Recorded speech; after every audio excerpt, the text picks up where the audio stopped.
Olá pessoal, tudo bem? Agora eu gostaria de falar de uma coisa que é fundamental no estudo de qualquer área, que é você saber os conceitos daquela área. Então, observe que nas aulas que eu estou ministrando, eu sempre começo, primeiramente, ali pela questão das palavras, o significado das palavras.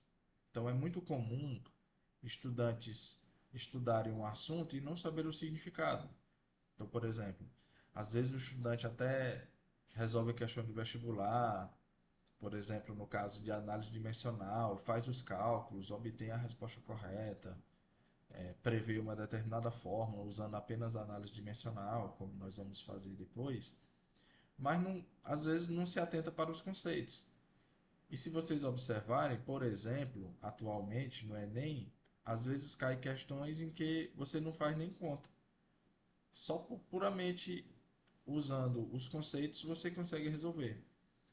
Então, como é que a gente faz? A gente começa pelas palavras. As palavras têm significado.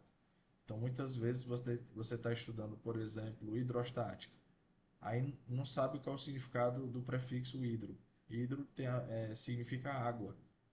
Então, muitas vezes, por conta disso, no Enem, por exemplo, que foca mais no, no entendimento das questões, você tem que ler a questão e entender o que a questão quer.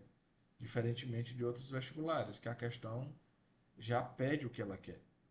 Então é muito mais direto. Então, no caso aí do Enem, ele explora muito mais essa questão dos conceitos.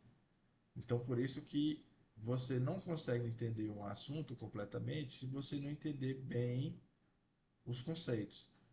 Então, isso foi diagnosticado, por exemplo, pelo Prêmio Nobel de Física do século passado, um deles, o Richard Feynman. Quando ele veio aqui no Brasil, ele ganhou, na época, ele ganhou o prêmio Nobel pela eletrodinâmica quântica.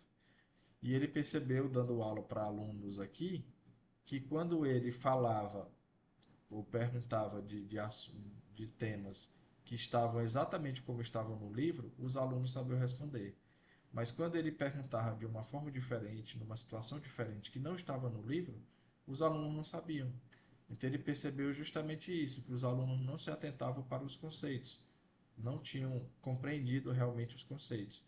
Então só sabiam de uma determinada maneira. Se você perguntar de outra maneira, eles não sabiam.